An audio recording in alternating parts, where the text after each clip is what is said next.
aku, Priska Bella, di Learning Journal pertemuan ke-10. Di pertemuan ke-9 kemarin gimana nih untuk reminder-remindernya? Semoga bermanfaat ya.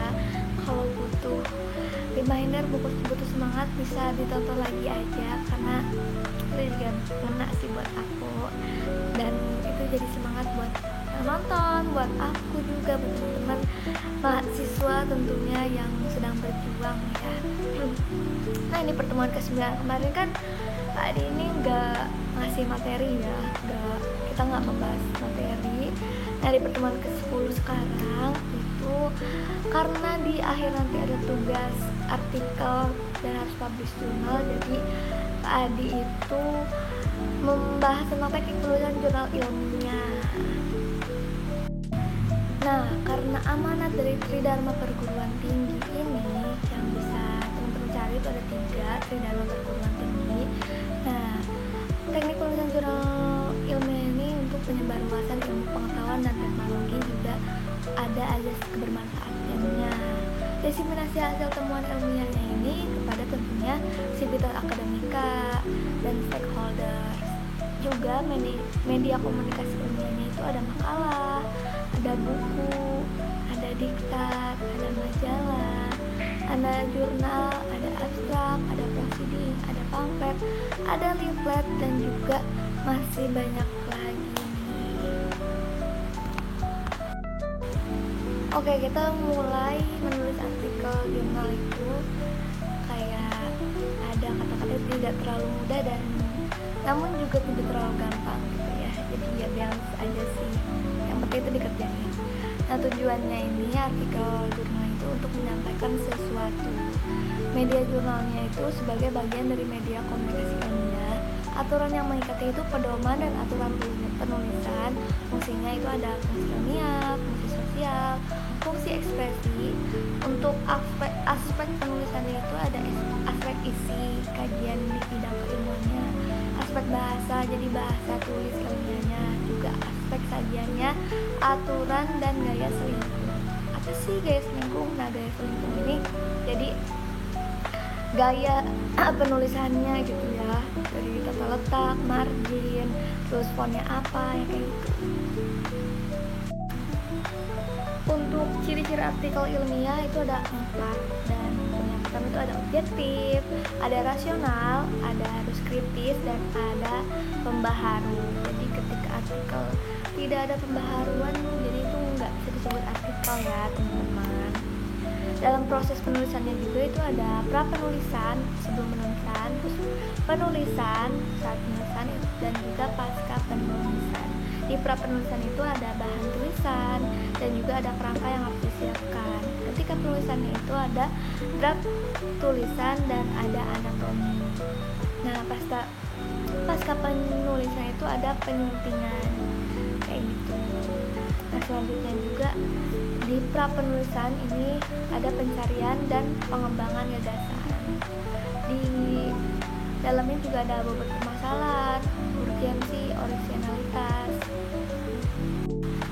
kemutakhiran ya, kedalaman gagasan, pengungkapan gagasan, ragam bahasa, ada hal-hal teknis di dalam penulisannya. Di dalam pra penulisan juga ada pemahaman metode nih. Itu kita harus tentuin mau penelitian kualitatif atau penelitian kuantitatif. Juga ada pencarian referensi, itu ada buku, jurnal, dan sebagainya, yaitu buat data. Dan ada perencanaan naskah. Untuk saat penulisan itu bersifat universal atau mengacu pada ragam bahasa tulis yang baku. Gaya bahasa selingkuh, nah itu tuh yang tadi udah aku bahas, kayak ada sistematika penulisan, cara merujuknya, cara menulis data rujukan, penyajian tabel, penyajian gambar, penulisan identitas penulis, juga itu ada gaya selingkuhnya. Dan draft kasar tulisan, jangan takut menulis.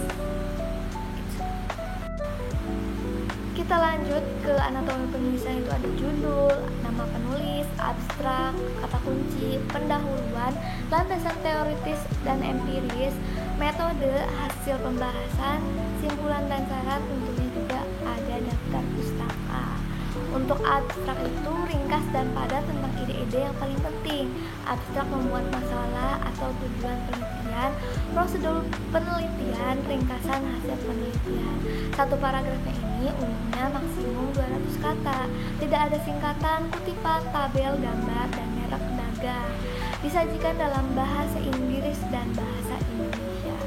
Untuk kata kunci, kata atau istilah yang dibahas itu untuk mempermudah penelusuran artikel, mempunyai makna yang khas dan jelas. 3-5 kata atau istilah yang dibahas di dalam artikel ada di dalam judul atau pembahasan. Sebaiknya ini mengacu pada thesaurus atau kumpulan istilah dalam satu bidang tertentu. Kalau bidang ekonomi ini mengacu pada JEL classification. JEL ini Journal of Economic Literature. Nah, untuk di dalam pendahuluan itu ada latar belakang atau rasional penelitian, ada uraian permasalahan yang akan diteliti, status ilmiah disertai sumber acuan, data dan referensi, pernyataan umum, tidak perlu sumber acuan, wawasan rencana pemecahan masalah, ada rumusan tujuan penelitian, juga umumnya 3-4 paragraf. Untuk landasan teoritis atau empiris itu berisi teori maupun konsep utama yang digunakan dalam penelitian, studi terdahulu yang relevan dengan penelitian, adopsi dan modifikasi model penelitian.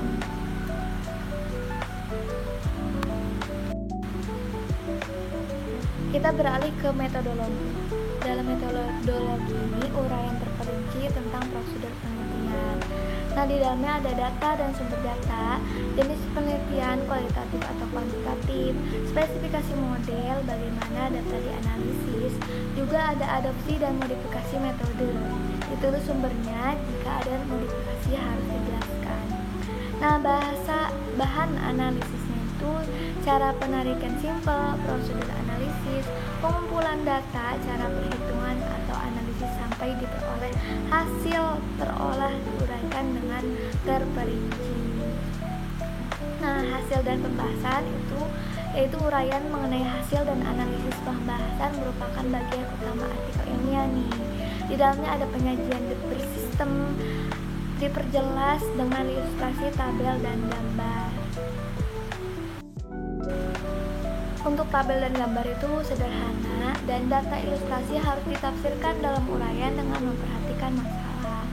Selanjutnya, untuk menjawab masalah penelitian atau menunjukkan bagaimana nih tujuan penelitian tersebut dicapai, menafsirkan hasil-hasil penelitian, membandingkan hasil penelitian dengan model atau teori yang diacu, merupakan tempat penulis mengemukakan pendapat dan argumentasi secara bebas tetapi singkat dan logis, menghubungkan hasil penelitian teman-teman dan penelitian sebelumnya dengan menunjukkan persamaan dan membahas perbedaannya, juga menjelaskan arti temuan untuk memperluas cakrawala ilmu dan teknologi, atau menyusun teori baru atau memodifikasi teori yang ada.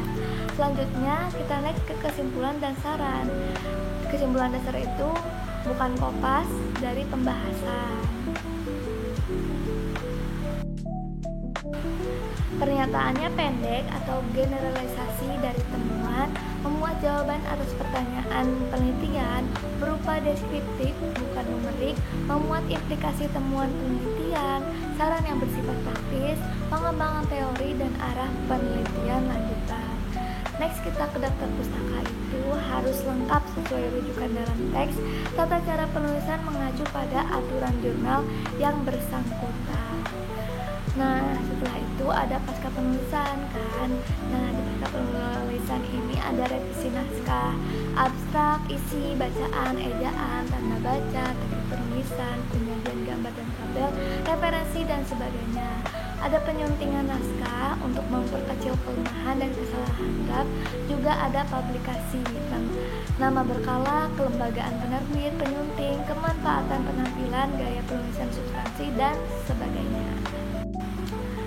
Yang terakhir itu ada contoh-contoh jurnal terpublikasi itu ada nasional. Kalau nasional tuh kayak Sinta 1, Sinta 2 sampai 6.